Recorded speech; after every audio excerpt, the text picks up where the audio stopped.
I am Dr. Rahul Sharma and I would be explaining you how you can perform discriminant analysis using SPSS.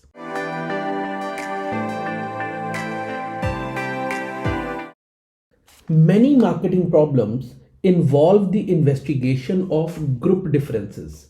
Two or more groups are compared, and the question is, do the groups differ? If so, how?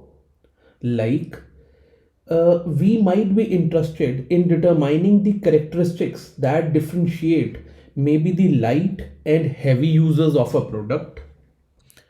Discriminant analysis is a technique for analyzing data when the dependent variable is categorical and the independent variables are measured at interval or ratio scale, or they are metric in nature. The basic difference between ANOVA and discriminant analysis is, in case of ANOVA, dependent variable is metric in nature. That is, your data would be measured at interval or ratio scale for the dependent variable. Whereas independent variable is categorical. The same is opposite in case of discriminant analysis. In case of discriminant analysis, your dependent variable is categorical and your independent variable or variables are measured at metric scale. For the sake of this demonstration, I am taking a hypothetical example over here. Suppose there is a financial institution which wants to derive a logic for issue of credit card to the public. The bank wants to set up a system to screen applicants and classify them either as low risk or high risk customers to issue credit cards to them on the basis of information which could be asked from the customer at the time of issuance of credit card. On the basis of the existing data with the bank, depending upon the kind of customers to whom this bank or financial institution has issued the credit card, the details are like these. They have the risk level of the customer with them, whether the customer had been a high risk customer or a low risk customer, age of the customer in years, monthly income of the customer, and years since marriage. So we would be treating these four variables over here, where the risk level is the dependent variable and age in years, monthly income, and years since marriage would become our independent variable. So considering this information, which is currently available for 18 customers, 18 customers, see, data could be of 18 lakh customers also, but for this demonstration we are using this data only. So based upon this data, we need to derive a function that, okay, on what basis a bank should put a customer into a high risk category or low risk category, when these are the three parameters to consider. The task at hand is to identify which variable out of age, income, or years of marriage is or are relatively better in discriminating between low or high risk applicants or people who are interested into getting a credit card. And second one is how to classify a new credit card applicant into one of the two groups, that is either low risk or high risk, by building a decision rule. So let me demonstrate to you the same using discriminant analysis in SPSS. In SPSS, I have defined four variables. First one is the risk, which is our dependent variable and is having two categories to it. So I've defined two categories over here, high risk and low risk. And we are having three independent variables. One is of age, income, and years since marriage. So after defining the variables, I have imported my data over here. So we have total 18 cases with us to consider. So depending upon the same, now we would be applying discriminant analysis. Select Analyze from the top menu bar. Once the Analyze list is opened, then click on the option Classify and then choose Discriminant. You will now be obtaining Discriminant Analysis main dialog box.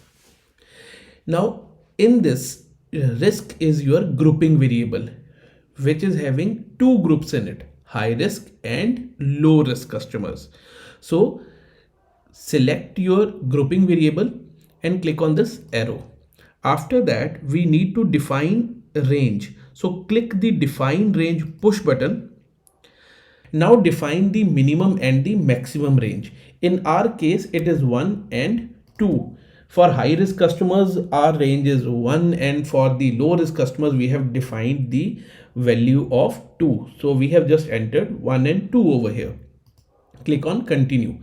Now all three of age, monthly income, and year since marriage are your independent variables. So we have brought these into the independent one over here. Now click on the statistics button. This would take you to another sub dialog box of discriminant analysis statistics.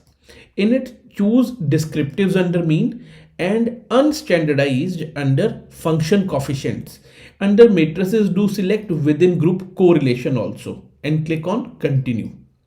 Now select this push button of classify, and in this, under display, choose case wise results and summary table. Nothing else is required to be done. Simply click on OK. You would be receiving the output like this. You would be having multiple tables in the output. So let me explain you the use of all these tables one by one. The first table that we have got is the analysis case processing summary.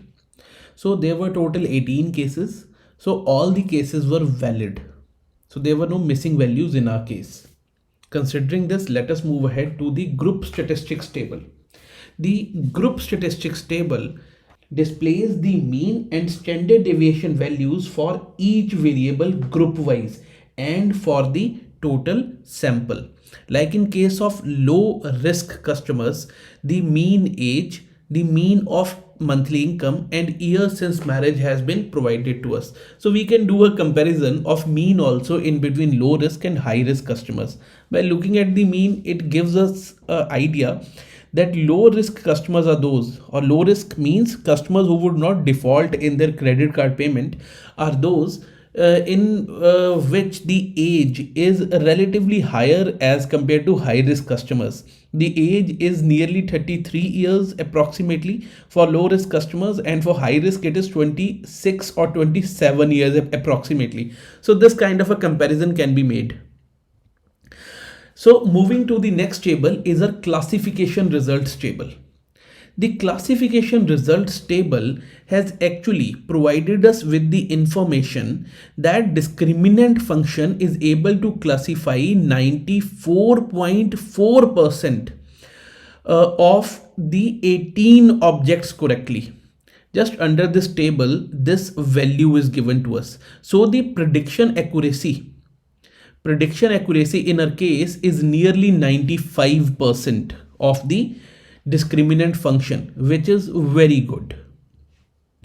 So moving ahead with the things, let us move to the table of Wilks lambda. Wilks lambda tells us about the significance of discriminant function. In our case, the value of significance is less than 0.05, so it is significant. And the value of Wilks lambda, which is 0.319, is also very good value. See, the value of Wilks lambda lies between 0 to 1. More this value is near to 0, the better this model is at discriminating between the groups in the dependent variable, or more this value is near to 0, the better is the discriminating power of the model. In our case, it is 0.319, which is on a better side. Now a question which was there with us was, which of these independent variables is better predictor of person being at low credit risk or high credit risk? In order to check the same, we need to see the standardized canonical discriminant function coefficients table. In this, you would find the coefficient of age is the maximum amongst the three. It is 0.924. So age is the best predictor with coefficient of 0.924 followed by income and years of marriage in predicting whether a person would be a low risk customer or would be a high credit risk customer. So age is the best predictor out of three. Then comes the very important question, which is how do we classify a new credit card applicant into either a high risk or low risk category, or what should be a decision rule? In order to check the same or define our decision rule, we need to see the table titled as functions at group centroid. In this table, we would be getting certain values for our both of the groups. For low risk, it is 1.378, and for high risk customers, it is minus 1.378. Means low to high risk possibility lies between 1.378 to minus 1.378. It simply means that any positive value of the discriminant score will lead to classification of the customer as a low risk customer. Let me explain it to you further.